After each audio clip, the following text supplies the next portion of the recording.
শুভ সকাল, সবাই কেমন আছো? আশা করি ভালো আছো, সুস্থ আছো। এদিকে আয়ুষের বাবার মাথায় হয়েছে হয়তো খুশকি। সকাল সকাল দেখো মাথাগুলো ঝেড়ে ঝেড়ে ফেলাচ্ছে। আর এইটাই একটা সময় দেখবে মাথা ভীষণ ড্রাই হয়ে যায়। আর যার জন্য এই ড্যান্ড্রফগুলো আমাদের মাথায় এসে বাসা বাঁধে। আর আমারও হয়েছে, আমার একটু কম কিন্তু আয়ুষের ব্যাপার একটু বেশি হয়েছে। ঘুম থেকে উঠেই দেখি বাসন কোসন পিসির ধোয়া হয়ে গেছে। তবে কিছু বাসনে ছিল সাবান মাখা, মানে সাবান লাগা ছিল। তো ভাবলাম না, সেই বাসনগুলো আরেকটু পরিষ্কার করে আমি ধুয়ে নিই।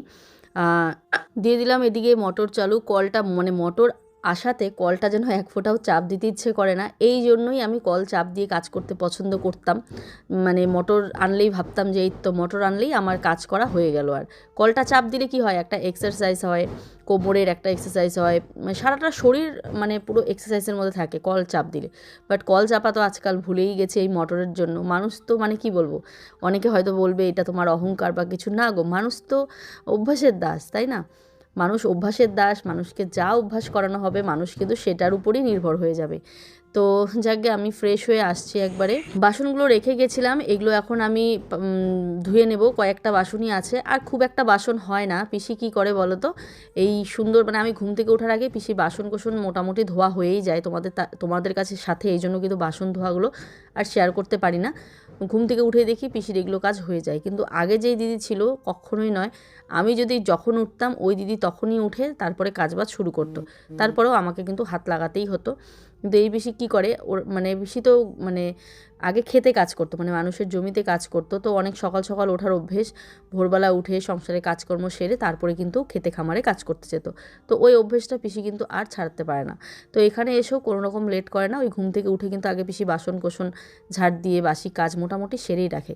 তারপরেও যদি আমার মনে হয় যে এই কাজটা আমার পছন্দ হয়নি বা একটু কম হয়েছে, সেটা আমি কিন্তু করি।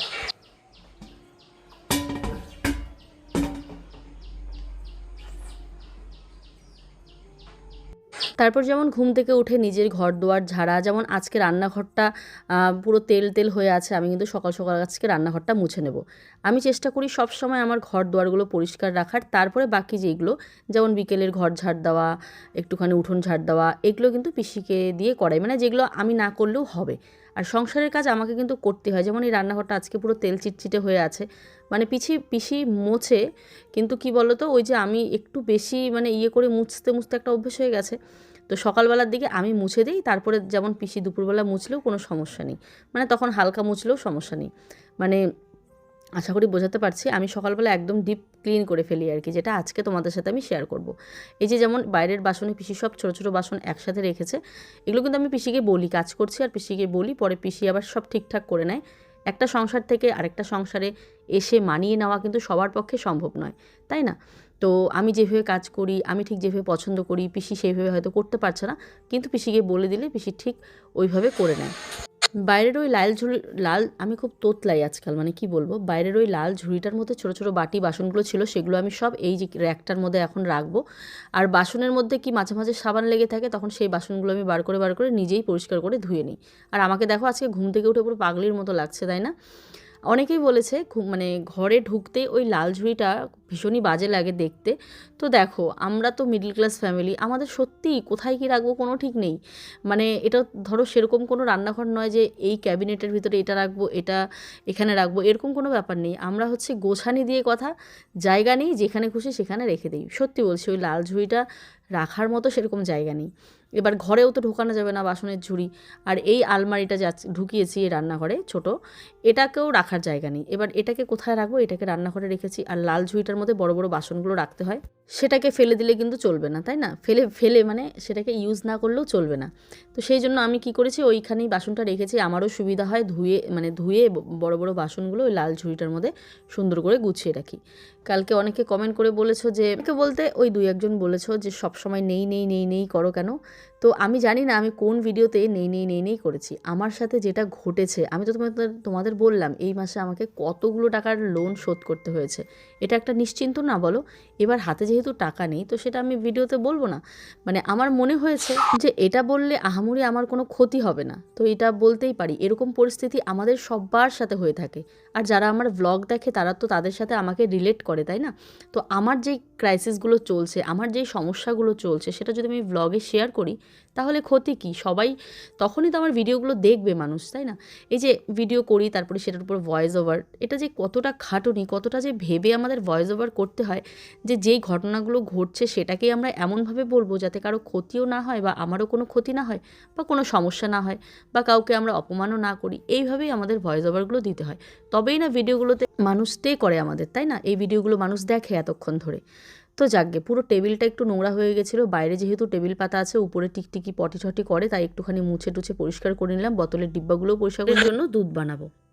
আমি যেই মোবাইলটায় বর্তমানে ভিডিও এডিট করি, তো সেই এডিট অ্যাপটার নাম হচ্ছে স্প্রিং। দেখবে আমার ভিডিও শেষে স্প্রিং বলে একটা ওয়াটারমার্ক থাকে, যেটা কিন্তু আমি রিমুভ করতে পারি না। এই ফোনটাতে যদি আমি ইনশটে এডিট করি তাহলে পুরো পিকচার ঘোলা হয়ে যায়, যার জন্য আমাকে এই স্প্রিং নামক এই অ্যাপটাতে এডিট করতে হয়। কিন্তু কী বলো তো, ভয়েস ওভারে এত সমস্যা হয়, দেখবে একটার উপর একটা ভয়েস লেগে যাচ্ছে বা কোথাও মাঝখানে কিন্তু অনেক রকম একটা আওয়াজ হয়, মানে খুব অসুবিধা হয়। তারপরেও এখানে আমি এডিট করতে হয়, উপায় যেহেতু নেই। সবথেকে ভালো ইনশটের মতো এডিট অ্যাপ আর কোথাও হয় না। যারা নতুন ভিডিও করো বা যারা ভিডিও করছো তাদের জন্য একটা ছোট্ট টিপস, ইনশট ছাড়া এডিট করা মানে কি বলবো, খুব চাপ। কিন্তু এই মোবাইলে ইনশট অ্যাপটা ভালো কাজ করে না। যাকগে, বলতেই তো ভুলে গেলাম, ওইদিকে কিন্তু খুশসোনাকে খাইয়ে দাইয়ে তবেই কিন্তু আমি রান্নাঘরটা পরিষ্কার করছি। এই যে সকালে এখন পরিষ্কার করলাম, এই পরিষ্কার আমি আর আজকে করব না। তারপর যদি রান্নাবান্না তো আর গ্যাসে আজকে হবে না, তো আজকে আর অপরিষ্কার হওয়ার কোনো প্রশ্নই আসে না। মানে আমি কি করি, সকালবেলাটা মুছে দিই ভালো করে পরিষ্কার করে, মানে আগের দিনের তেল চিটচিটে থাকে সেসব ভালো করে আমি মুছে টুছে দিই। পরে রান্নার পর, মানে যখন গ্যাস ছিল রান্নার পর, তারপরে কিন্তু পিসি নিজের মতো করে মুছে, তখন আর আমি দেখতেও আসি না। কেন বলো তো, আমার তো আস্তে আস্তে ব্যস্ততা বেড়ে যায়। ঘুম থেকে উঠে আমি যতটুকু কাজ করব তারপরে কিন্তু আর কাজবাজ সেরকম করতে পারি না, কারণ আমার সমস্ত মোবাইলে কাজ, সেসব নিয়ে বসতে হয়, শ্যুট করতে হয়, এত এত চাপ থাকে মাথাতে, এত এত ব্র্যান্ড শ্যুট থাকে। ও হ্যাঁ, ব্র্যান্ড শ্যুটের কথা বলাতে একটা কথা আমার মনে পড়লো। একটা দিদি বলেছে 2 মাসেই ব্র্যান্ড শ্যুটের অহংকার কমে গেল, মানে এখন ভ্লগে ফিরে এসছো, এখন ভ্লগের সুনাম গাইছো, ভ্লগের পার্মানেন্ট পেমেন্ট। তো কি বলবো দিদিকে, আমি কি কখনো বলেছি যে আমি ব্র্যান্ড শ্যুট বাদ দিয়ে দিয়েছি, বা এটাও কি বলেছি যে ভ্লগ আমি কখনো করব না, বা এটাও কি বলেছি যে ভ্লগ খারাপ জিনিস বা কিছু, এরকম কিন্তু কিছুই বলিনি। আমি 2 মাস ভ্লগ স্টপ রেখেছিলাম, কারণ আমি ফ্ল্যাটে ছিলাম আর ছেলের দিকে আমার একটু ধ্যান দিতে হতো ওই সময়টা, যেহেতু পরীক্ষা চলছিল ওই সময়টা, তার জন্য। আর আমার ভ্লগে দেখানোর মতো সেরকম কিছুই ছিল না, যার জন্য আমি ভ্লগ বাদ দিয়ে পুরো ফোকাসটা আমি ব্র্যান্ড শ্যুটের দিকে রেখেছিলাম। তার মানে এটা নয় যে আমি এখন ভ্লগ করছি বলে আমার ব্র্যান্ড শ্যুট বন্ধ হয়ে গেছে, না গো, আমি ব্র্যান্ড শ্যুটও করছি, ভ্লগও করছি, তবে ব্র্যান্ড শ্যুটগুলো একটু নিজে থেকে কমিয়ে দিয়েছি, কারণ দুদিক ব্যালেন্স করে চলতে হচ্ছে। আর যদি দুদিক ব্যালেন্স করে চলতে না পারি তাহলে তো আমার সব দিকেই আমি হারাবো, তাই না? যেটাকেই যে তোমাদের বললাম, এই ভ্লগের থ্রু যেইভাবে তোমরা আমাকে চিনেছো জেনেছো, ব্লগটাকেই বা বাদ দিই কেমন করে। তারপরেও দেখবে মাঝে মাঝে কিন্তু বন্ধ হয়, আমার শ্যুটের চাপের জন্য বন্ধ করে রাখি, কিচ্ছু করার নেই, উপায় নেই। তারপরেও এই যে আমি সংসারের যা সমস্ত কাজ আছে সকাল সকাল সেরে যেগুলো তোমাদের দেখাই, এগুলো দেখেই কিন্তু আমি আমার যেগুলো কাজ সেগুলো করি। তো ব্র্যান্ড শ্যুটে বলো, আমার সেকেন্ড চ্যানেলের শ্যুট বলো, যাই বলো না কেন, হ্যাঁ আমি একা হাতে সব কিছুই করছি। হ্যাঁ, বর তো অবশ্যই সাপোর্টে আছে। তোমরা বলবে কাজের দিদি আছে তোমার, দেখো আমরা গ্রামের মানুষ, কাজের দিদি যতই থাকুক না কেন আমাদের কিন্তু কাজ করতেই হবে। ঠ্যাংয়ের উপর ঠ্যাং তুলে আমরা বসে কখনোই খেতে পারবো না। আমি চাইলেই খেতে পারি যে কাজের লোক আছে, আমি সুন্দর, আমি ঠ্যাংয়ের উপর ঠ্যাং তুলে বসে খাবো, কিন্তু না, সেটা কিন্তু কখনোই হওয়ার নয়। সবাই কেমন আছো? আশা করি ভালো আছো, সুস্থ আছো। কোচবিহার জেলার এই ছোট্ট গ্রাম থেকে আমি প্রিয়া, নতুন আরো একটা ভিডিওতে সবাইকে অনেক স্বাগত। সকাল 10টা পার হয়ে গেছে, এখন খাচ্ছি চা। ওই যে ছোট যেই গ্যাসটা ছিল সেটাও শেষ হয়ে গেছে, বড় গ্যাস তো নেই। তো এখন একটুখানি 2 কাপ চা বানানোর জন্য উনুন ধরাতে হচ্ছে, তাহলে বুঝতে পারছো অনেকক্ষণ থেকে খাবো না করছি। তো ভাবলাম না, স্নানে যাওয়ার আগে একটু চাটা খেয়ে যাই। সকালবেলা উঠে চা না খেলে না ঘুমটাই যেন ভাঙে না, এরকম একটা লাগে, মানে যাদের চায়ের নেশা আছে আর কি। তো আমি বললাম না, উনুনটা ধরিয়ে একবারে চাও বসিয়ে দিই, আর ওইদিকে একবারে ভাতটাও হয়ে যাবে, ভাতটাও বসিয়ে দেবো। কারণ এটা তো গ্যাস নয় যে নিভিয়ে স্নানে চলে গেলাম আবার ধরাবো, একবার ধরিয়ে দিলে ওই উনুনেই রান্না ঠান্না করতে হবে। তো সেই জন্য আমি ভাবলাম না, একবারে চাটা খেয়ে ভাত বসিয়ে দিয়ে স্নানে যাই, এসে দেখবো ভাত হয়ে গেছে। তো এই জন্য আর কি, চাটা খেয়েই তবে একবারে যাই স্নানে। রান্নাঘর দেখলে সমস্ত কিছু মুছে নিয়েছি, এসে আগে রান্না করব। সকাল সকাল রান্নাটা সারলে পরে ওই দিকের কাজ একটু লেট হলেও সমস্যা হয় না। রান্নাটা করে নিয়ে তারপরে বাকি মোবাইলের কাজ যা যাবতীয় আছে সেটা করবো। আজকে আবার শ্যুট আছে, মানে শ্যুট থাকলে আমাকে সকাল সকাল 1টা 2টোর মধ্যে সব কাজ সেরে রেডি হতে হবে, কারণ শ্যুট করতে তো অনেকটা সময় লাগে জানোই। কালকেই করতাম, কালকে ছিল বৃষ্টি, মানে দুপুর থেকে বৃষ্টি শুরু হয়েছে, তার জন্য আর কালকে হয়নি। দেখলাম আমার এই উনুন পাতা নিয়েও অনেকের অনেক রকম প্রশ্ন, যে চৈত্র মাসে উনুন পেতেছো এই জন্য সংসারের এই অভাব অনটন, বাচ্চা কাচ্চার অসুখ বিসুখ। তোমাদেরকে কি বলবো, মানে একটা সিম্পল জিনিস তোমরা বুঝতে পারছো না যে গ্যাসের এতটা অবস্থা খারাপ। আমাদের গ্যাস নেই, মানে কি বলবো, আমাদের নিজের যে গ্যাসের বই সেটাও কিন্তু আমাদের নেই। এটা কিন্তু মায়ের সিলিন্ডার আমরা ব্যবহার করি। আর মা যার থেকে গ্যাস নিয়েছে উনিও মারা গেছেন, মারও বই নেই। তো আমাদের কারোরই বই নেই যে আমরা গিয়ে গ্যাস নিয়ে। বই থাকলেই মানুষ গ্যাস পাচ্ছে না, আর বই যাদের নেই তারা কি পাবে বলো? আমাদের তো প্রশ্নই আসে না। তাই কিন্তু আমরা কোনো লাইনও দেইনি, কোনো দোকানে আমরা খবরও নিইনি, জানি আমাদের বই নেই, আমরা পাবো না। তবে এইটুকু খবর নিচ্ছি গ্যাস কি এসেছে কি আসেনি এরকম। এবার দেখো, গ্যাস না থাকলে কোথায় রান্না করব তোমরাই আমাকে বলো। একটা ছোট গ্যাস ছিল, যেটাও কিনা শেষ হয়ে গেছে। দেখো, আমাদের তো এরকম কোনো নিয়ম নেই যে চৈত্র মাসে উনুন পাতা যায় না। আর সত্যি কথা বলতে, কারোর নিয়ম কারো ওপর কিন্তু চাপিয়ে দেওয়া একদমই উচিত নয়। পরিস্থিতি মানুষের নিয়মটা ভঙ্গ করতে বাধ্য করে। যদিও বা আমাদের নিয়ম থাকতো, যদি থাকতো যে চৈত্র মাসে উনুন বানানো যায় না, তারপরেও তো আমাদের হাতে কোনো উপায় নেই, বাচ্চা কাচ্চা নিয়ে খেতে তো হবে। আর যাই হোক না কেন, খাওয়াটা নিশ্চয়ই কারো বাড়িতে গিয়ে রান্না করা যাবে না, বা কেউ বা আমাকে গ্যাস দেবে না, বা কারো উনুনে আমাকে রান্না করতে দেবে না। সবারই তো রান্না করতে হয়, তাই না? এই দুপুর টাইমটাই বলো, সকালে বলো, রাত্রেই বলো না কেন, তো কারো বাড়িতে আমাকে রান্নাও করতে দেবে না। তো এরকম নিয়ম থাকলেও কিন্তু আমাকে নিয়ম ভঙ্গ করেই উনুনটা বানাতে হতো। তো যাকগে, চলো দেখো, এইদিকে আমাদের বাড়িতে চলে আসলো এই যে ট্যাঙ্কি জলের, আর সাথে কিন্তু মিস্ত্রিও এসেছে, তিনটে মিস্ত্রি। তোমরা তো জানোই মিস্ত্রি কত দিন থেকে আমাদের, মানে কতদিন থেকে মিস্ত্রি পাচ্ছি না। মানে কি বলবো, এত আনন্দ লাগছে, ফাইনালি আবারও বাথরুমের কাজ শুরু হচ্ছে। তো ওইদিকে দেখো সবাই দেখছে ট্যাঙ্কিটা, এটা 700 লিটারই ট্যাঙ্কি আনা হয়েছে। প্রথমে ভেবেছিল 1000, তারপরে ওই যে বললাম কিছু সমস্যার কারণে সব কিছুই একটু দেখে শুনে বুঝে শুনে করতে হয়। তো দাদারা বলল এটাতেই হয়ে যাবে। তো দেখো ভিতরে দাদা ঢুকে পরিষ্কার করছে। কখন সেই স্নানে যাওয়া বলেছি, দেখো অবস্থায়, এখনও পর্যন্ত স্নানে যেতে পারিনি। খুশকে ঘুম পাড়ালাম, খুশকে খাওয়াইছি তখন, কিন্তু ঘুম পাড়ালাম এখন। সকাল সকাল তো রান্না বসিয়ে দিয়েছিলাম, ওইদিকে ভাত ডাল হচ্ছে, ভাবলাম স্নানটা সেরে আসি না। এদিকে ঘরে ঢুকেই দেখি বিছানা পাটি আয়ুষ উঠলো, বিছানা তুললাম, কিন্তু বিছানা পেতে দেয়নি এখনও। এই যে ইয়েটা পাতা আছে শুধু, কারণ আমার বেডশিটের কিছু শ্যুট আছে, তো সেগুলো করবো বলে বিছানাটা পাতলাম না। কিন্তু ছেলেকে ভাবছি এখন, এই দেখো শব্দ, ছেলেকে ভাবছি টিনের ঘরে ঘুম পাড়াবো না এখানে ঘুম পাড়াবো। এখানে ঘুম পাড়ালে আমি আবার স্নান করে যে শ্যুটগুলো করতে চাইলাম সেগুলো আর করতে পারবো না, খুশ শুয়ে থাকলে। আবার এখন যদি একে টিনের ঘরে ঘুম পাড়াই তাহলে ওই শব্দতে উঠে পড়বে। বাইরে বাথরুমের কাজ হচ্ছে, ফাইনালি আজকে বাথরুমের কাজ হচ্ছে বন্ধুরা। মানে এত খুশি লাগছে না মন থেকে, কি বলবো তোমাদের, ভীষণ ভীষণ খুশি লাগছে। তো দেখা যাক আজকে উপরের ট্যাঙ্কি বেসিন এসব বসে পড়বে। কালকে আয়ুষের ওষুধ যা সমস্ত আছে অর্ডার করা হয়ে গেছে, 10,000 কত যেন পড়লো। আবার ডক্টরের ভিজিট 4,200 টাকা। তো যাই হোক, আয়ুষের তো রেজাল্ট এনেছি, তোমাদেরকে রেজাল্টের কথাই বলা হয়নি, এত কিছু কথা বলছি, রেজাল্টের কথাই বলা হয়নি। মানে বিশ্বাস করো, টিউশনে পড়ানো আর বাড়িতে মা পড়ানো 3 রাত তফাৎ, 3 রাত পার্থক্য রয়েছে।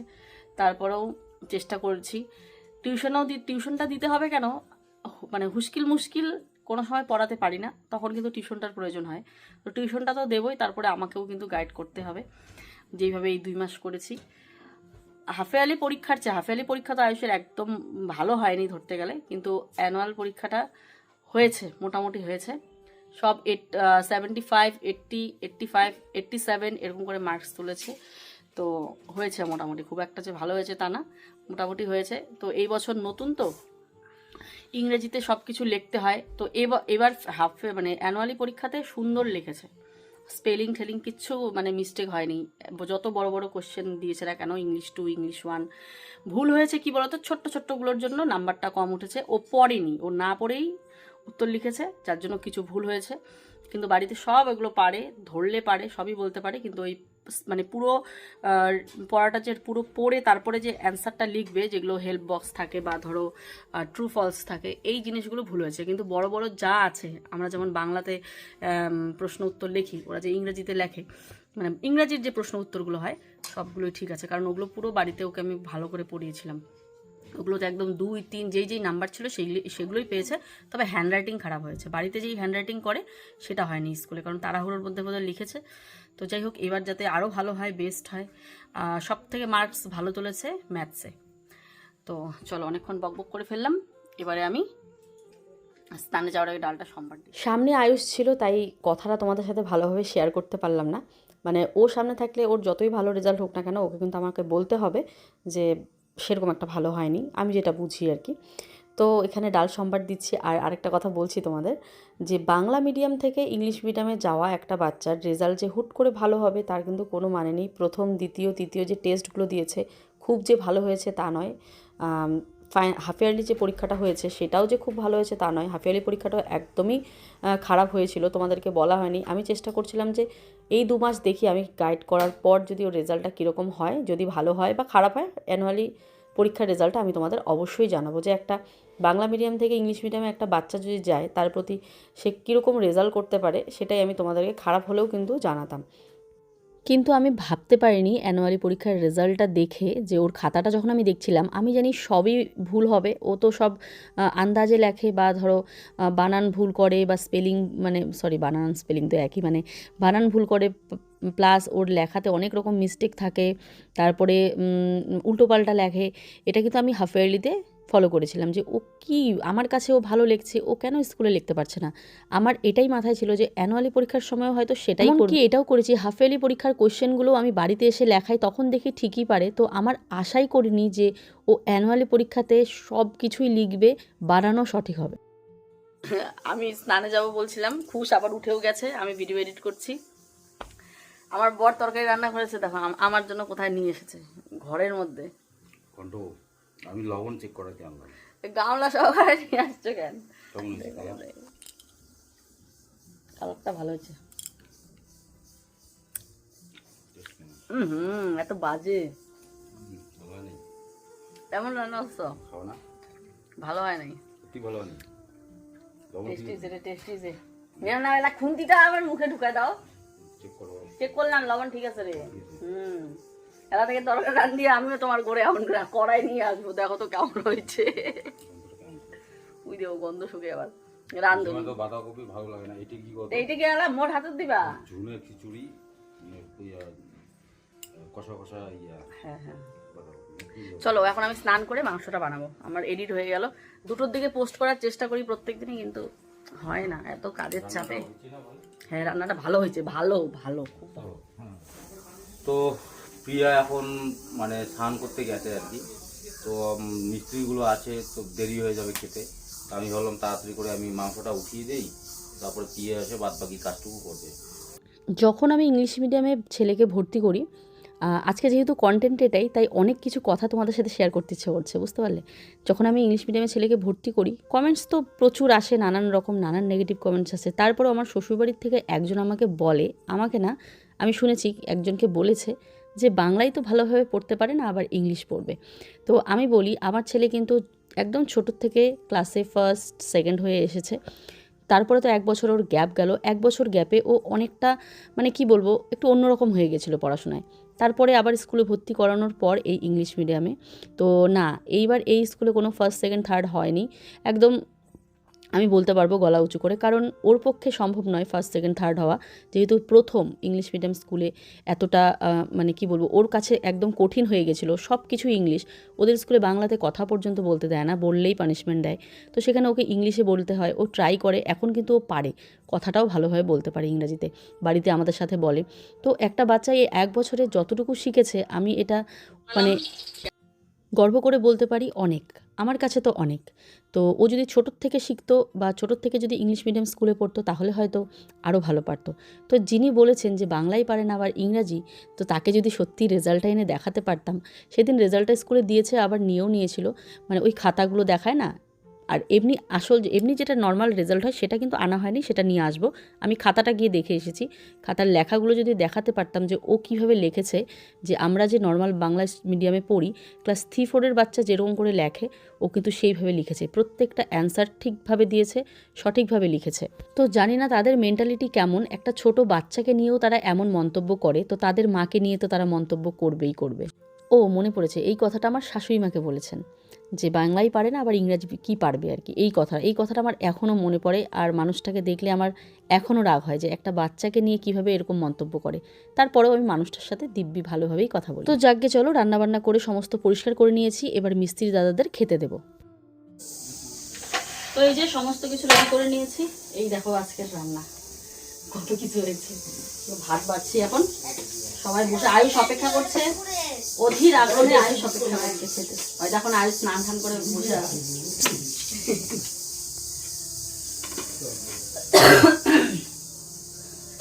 এবারে চলো সবার জন্য খাবার বেড়ে নিচ্ছি। ওইদিকে মিস্ত্রির দাদারা 3 জন আছে আর আয়ুষের বাবা আয়ুষ, 5 জনের জন্য আমি থালা বেড়ে নিচ্ছি। তারপর আমরা মহিলারা 3 জন আছি, 3 জনে মিলে আমরা পরে খেতে বসবো।